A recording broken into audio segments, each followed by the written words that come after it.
Hey, traders. Happy Thursday, everybody. Welcome to Charts and my Twitter feed. No. Welcome to Charts and Coffee. Great to see everyone. Full disclosure. I drank all my coffee, so now I've moved on to something funny. Apparently, when you make coffee and you run the water through the coffee grounds, you can actually drink the water before it goes to the coffee grounds. Who knew? This is the bubbly variety. So we're doing some post coffee charts and coffee this morning. Hope everyone is doing well. Time to caffeinate and dominate as always. We know what happened yesterday, so let's talk about a couple things that we are dealing with this morning. And one is yesterday, I got a lot of emails yesterday. Rog, what was that rally? What did the Federal Reserve say that was so darn bullish? And the answer is really nothing. What was really interesting is that there was a very small percentage. You might recall during Charts and Coffee yesterday, we had the look at the Fed Fund Futures, Fed Watch graph over at cmegroup.com. And the 3/4 of a point hike column had shown up at some tiny, small percentage. There was a very small expectation that perhaps the Federal Reserve could hike, if not in May, perhaps in June, perhaps one of the future meetings, that they could hike by 3/4 of a point. And that was never discounted in any meaningful way. And yet, when Powell took the 3/4 of a point hike possibility essentially off the table, hey, we're going to keep hiking, but let's not hype up this 3/4 of a point scenario, likely not going to happen. The market thought that was, it's so even funny to say out loud. So when people say there are smart people, the smartest people in the world in the markets, meaning making those big decisions of big sums of money, no, they're not. They're following momentum. They're following trends. They're opportunistic like the rest of us. That rally yesterday was ridiculous. Are we going to see a half point hike in June? Yes. We're going to see another half point hike down the road? Of course. So, okay, I guess it's kind of good that, as I like to call him, Powell did not suggest that 3/4 of a point hike is possible, but the half point hikes are definitely not done. All right. According to the data. And what's the data? It's not speculation. It's what are the Fed Fund futures telling us. So that's where we are. Now, if you watch the video, and I think I did 2 videos on this particular topic, which is number one, gang, the S&P specifically and the Dow are not in downtrends. They're in neutral trends. What that means is you see that yellow neutral trend. That's a tool that I give all the members and I think all the rooms, that simple little, we call them flags, trade flags. Trish started calling them trade flags. Oh, I like that. Reminds me of when I used to skip senior year in high school and go surfing. And you check out the flags on the beach to know what the surf conditions, what the water conditions were like. Man of war, undercurrents, etc. So this is that. Are there man of war? Are there undercurrents? What do we need to be aware of in the market? And so that flag, that trade flag tells us we're neutral. Neutral means at the bottom end of the range, oversold, low read on the slow stochastic. Darvis support, those are not randomly drawn to yellow and purple lines. That is the Darvis 2.0 support. Darvis plus stochastic and a yellow neutral trend. Gang, that's the bounce. That's an oversold bounce. The catalyst for the bounce, the catalyst was, of course, right, Powell. But we were already poised to do it. Now, were we going to bounce that much? Who knew? But take a look at where we went to. And I want to show you all here. This is not about, look, if there's anything I hate, it's, see, I told you this was going to happen. We have a rule. No post, no boast, right? Which means if I didn't set us up for this trade, I'm just showing you what the lines and levels did. However, one thing that we did do, Please don't short this market down at 4,100. Please don't short this market. And if you are looking at a very specific candle pattern, which day 1, day 2, day 3, those of you that follow my minor low, minor highs, Rag, this is a minor low. Absolutely. Would you take this? It's a caution day. It's a caution day, but that is your trigger through 4165. And we had a few traders that said, Rag, I know you're cautious. You're leading the group. We know we don't want to take high volatility, possibly big losses on a very, very tricky day. But there you have it. Oversold buy, confirm with the minor low. We outlined this the day before FOMC. Now, here's where this is helpful. 2 things to remember. In CHOP, cut the range in half. Gang, we are dealing with choppy markets. And whether you're a member of one of our simpler services or not, I want you armed with some really, really simple patterns and processes to help you not get crushed. And if that helps you, if you say, Rog, that minor low pattern made me some money, or cutting the range in half and not expecting the market to go from oversold to overbought, that made me some money. Yeah, let's see what else you got. Come on over.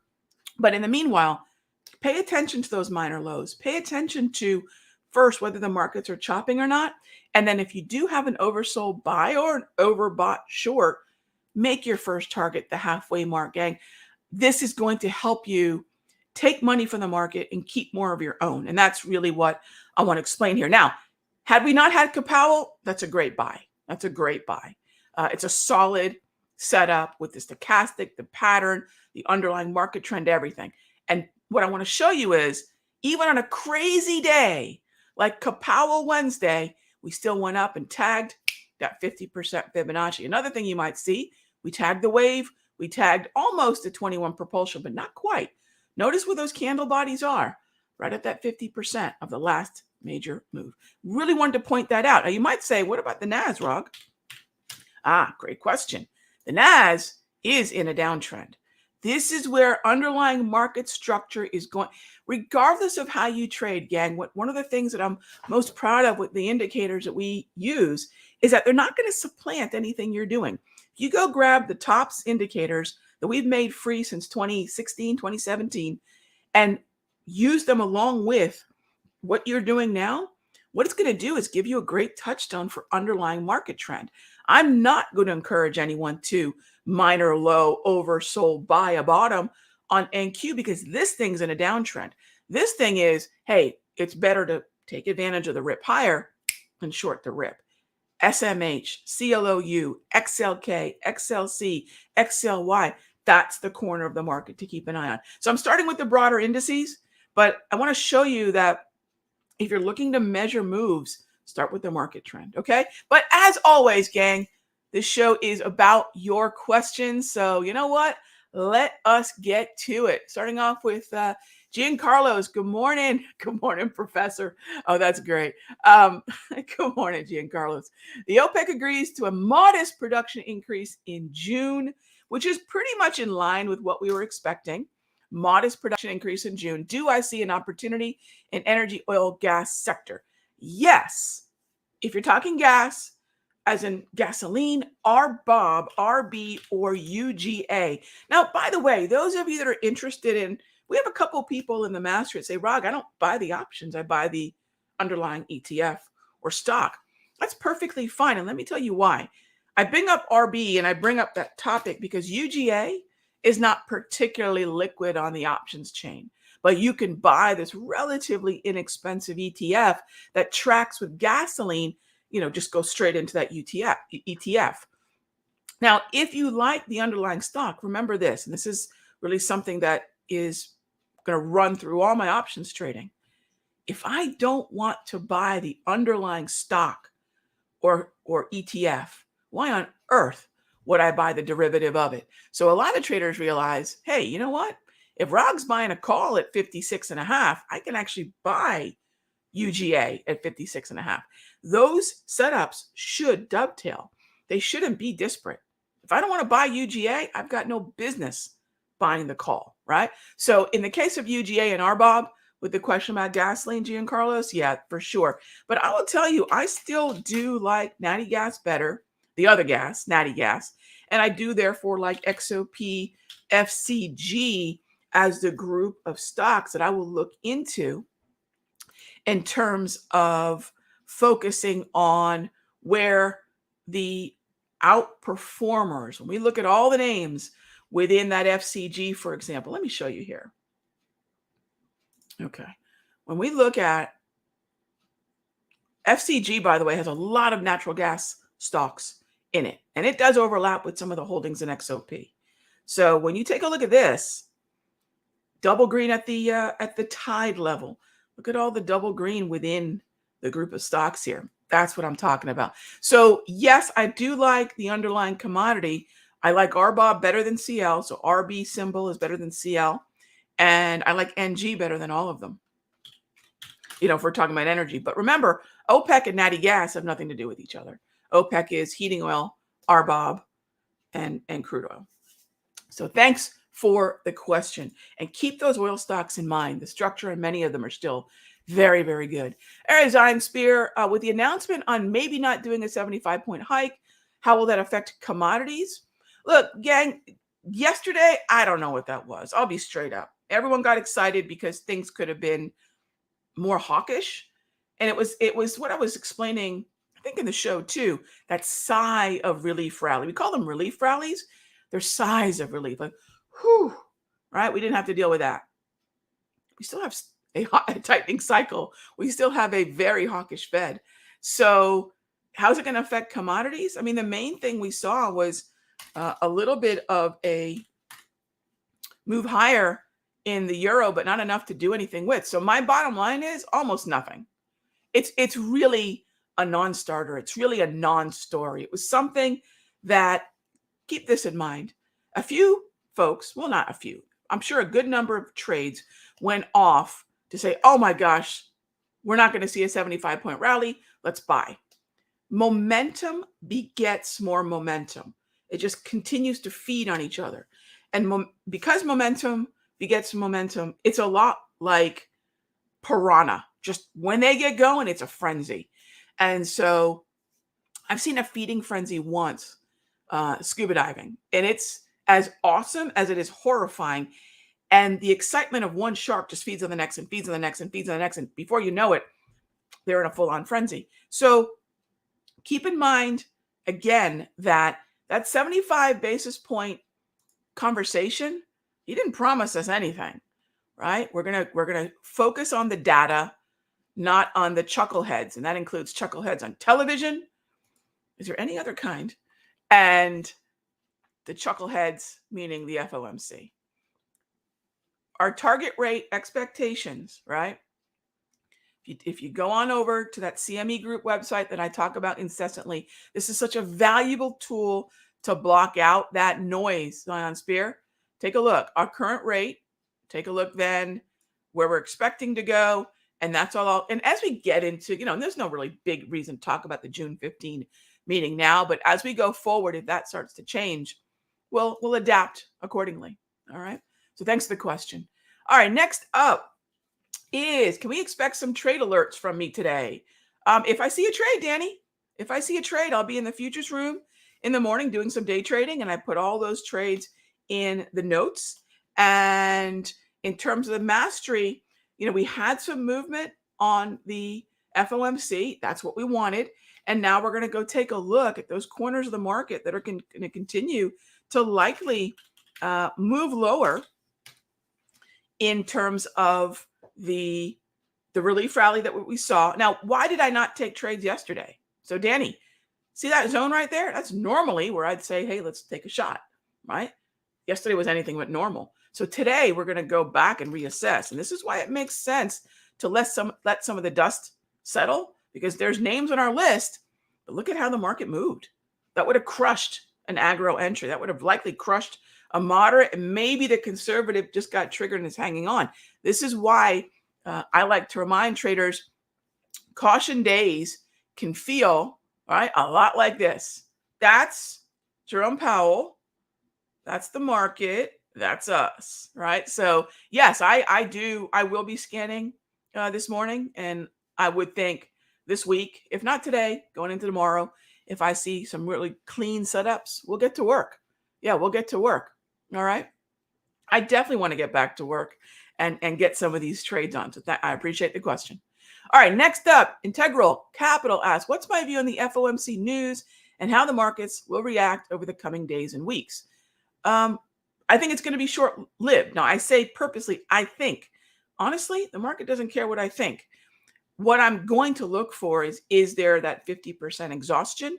I don't know. I can hardly tell you what the markets are going to do by noon, Integral. And honestly, if some of these folks were being straight up, they'd say, look, we don't know where the markets are going, but this is what our analysis suggests. I absolutely, and there's no way to say it other than this, I loathe prognosticators. I loathe people that say, well, in Q3 of 2022, this is where we'll be. And in 2024, this is where we'll be. Really?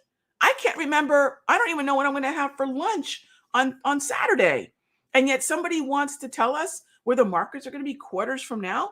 Hey, that's a superpower I don't have, but that I need some hip boots, right? I need some hip boots when that nonsense starts happening. So always, I tell my members, call me on it. If I start doing the markets are going to do this in Q3 and in 2023, please, somebody slap me. Give me a cyber shake and say, Rog, knock it off. You're looking at your crystal ball a little too hard. So I don't know. And I'm kind of being funny and a little emphatic because Integral, I don't know. I really don't. But here's the thing. Luckily, we are not paid to have either ESP or see the future. We don't get paid for that. We get paid to counterpunch. We get paid to react.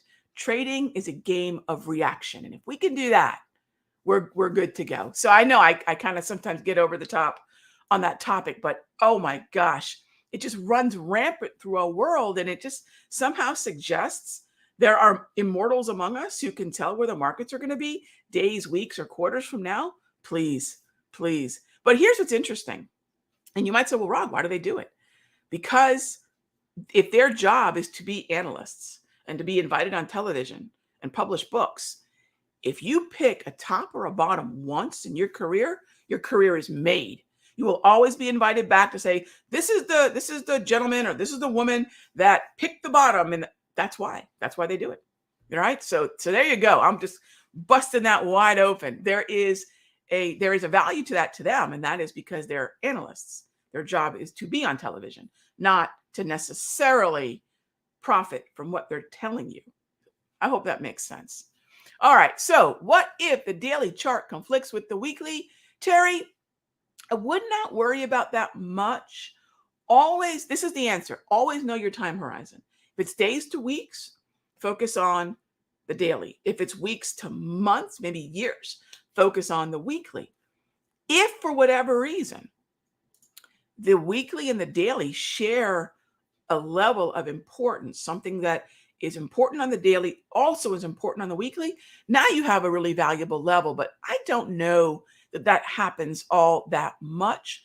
And I'm not really sure, again, not knowing what it is you're looking at. In fairness, I don't want to comment to say yes or no, because you might have a level that you've calculated on the weekly that's quite meaningful to you. So I don't want to undo that. But I usually don't see that kind of convergence often. But when it does, to your point, it can be pretty darn powerful. All right.